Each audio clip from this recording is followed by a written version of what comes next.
স্বামীজির বাণী ও রচনা থেকে আধ্যাত্মপ্রাণের সংযম।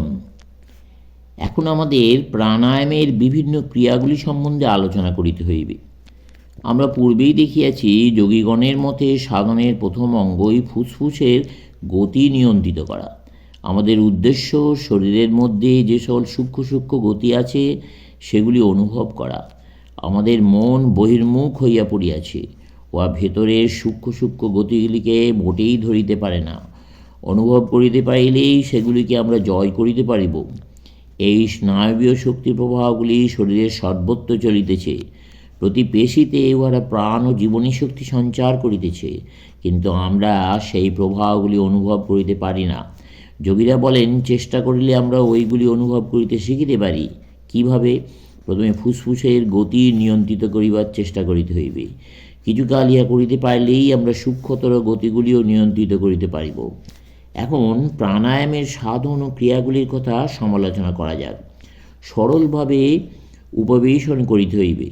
শরীরকে ঠিক সোজাভাবে রাখিতে হইবে। সুষুম্না কাণ্ডটি যদি মেরুদণ্ডের অভ্যন্তরে অবস্থিত, তথাপি মেরুদণ্ডে সংলগ্ন নয়। বক্র হইয়া বসিলে সুষুম্না পথ বাধাপ্রাপ্ত হয়। অতএব দেখিতে হইবে উহা যেন স্বচ্ছন্দভাবে থাকে। বক্র হইয়া বসিয়া ধ্যান করিবার চেষ্টা করিলে নিজেরই ক্ষতি করা হয়। শরীরের তিনটি ভাগ, বক্ষদেশ, গ্রীবা ও মস্তক, সর্বদা এক রেখায় ঠিক সরলভাবে রাখিতে হইবে। দেখিবে অতি অল্প অভ্যাসে উহা শ্বাস প্রশ্বাসের ন্যায় সহজ হইয়া যাইবে। তারপর স্নায়ুগুলি বশীভূত করিবার চেষ্টা করিতে হইবে। পূর্বেই বলিয়াছি যে স্নায়ুকেন্দ্র শ্বাস প্রশ্বাস যন্ত্রের কার্য নিয়মিত করে। অপরাপর স্নায়ুগুলির ওপরেও কতকটা প্রভাব আছে।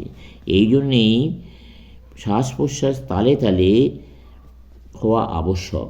আমরা সচরাচর যেভাবে শ্বাস প্রশ্বাস গ্রহণ করি, তাহা শ্বাস প্রশ্বাসের নামের যোগ্যই হতে পারে না। উহা এত অনিয়মিত। আবার স্ত্রী পুরুষের শ্বাস প্রশ্বাসের মধ্যে একটু স্বাভাবিক প্রভেদ আছে। প্রাণায়াম সাধনের প্রথম ক্রিয়া এই, নির্দিষ্ট পরিমাণে শ্বাস গ্রহণ করো ও নির্দিষ্ট পরিমাণে প্রশ্বাস ত্যাগ করো। এইরূপ করিলে দেহযন্ত্রটির মধ্যে সামঞ্জস্য স্থাপিত হইবে। কিছুদিন অভ্যাস করিবার পর এই শ্বাস প্রশ্বাসের সময় ওঙ্কার অথবা অন্য কোনো পবিত্র শব্দ মনে মনে উচ্চারণ করিলে ভালো হয়।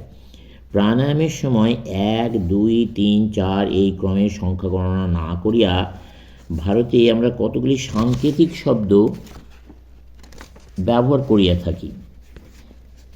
এই জন্যেই আমি প্রাণায়ামের সময় ওং অথবা অন্য কোনো পবিত্র শব্দ ব্যবহার করিতে বলিতেছি।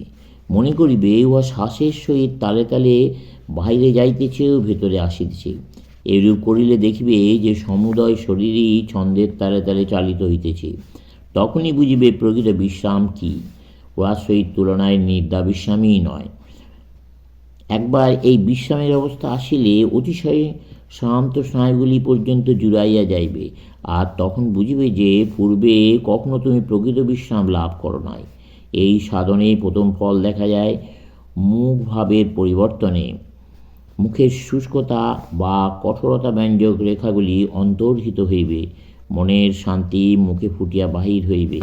তারপর গলার স্বর অতি সুন্দর হইবে। আমি একজন যোগী একজনও দেখি নাই যাহার গলার স্বর কর্কশ। কয়েক মাস সাধনার পরই এই সকল চিহ্ন প্রকাশ পাইবে। এই প্রথম পূর্বোক্ত প্রকারের প্রাণায়াম কিছুদিন অভ্যাস করিয়া উচ্চতর প্রাণায়ামের আরেকটি সাধন আরম্ভ করিতে হইবে। উহা এই, ইরা অর্থাৎ বাম নাসা দ্বারা ধীরে ধীরে ফুসফুস বায়ুতে পূর্ণ করো। ওই সঙ্গে স্নায়ুপ্রবাহের উপর মনসংযম করো। ভাবো তুমি যেন স্নায়ুপ্রবাহকে মেরুদণ্ডের নিম্নদেশে প্রেরণ করিয়া কুণ্ডলিনী শক্তির আধারভূত মূলধারস্থিত ত্রিকোণাকৃতি পদ্মের উপর খুব জোরে আঘাত করিতেছ। তারপর ওই স্নায়ুপ্রবাহকে কিছুক্ষণের জন্য ওই স্থানেই ধারণ করো। তারপর কল্পনা করো যে সেই স্নায়ুপ্রবাহটি শ্বাসের সহিত অপর দিক বা পিঙ্গলার দ্বারা ওপরে টানিয়া লইতেছ। পরে দক্ষিণ নাসা দ্বারা বায়ু ধীরে ধীরে বাহিরে নিক্ষেপ করো। ইহা অভ্যাস করা তোমার পক্ষে একটু কঠিন বোধ হইবে। সহজ উপায়, প্রথমে অঙ্গুষ্ঠ দ্বারা দক্ষিণ নাসা বন্ধ করিয়া বাম নাসা দ্বারা ধীরে ধীরে বায়ু পূরণ করো।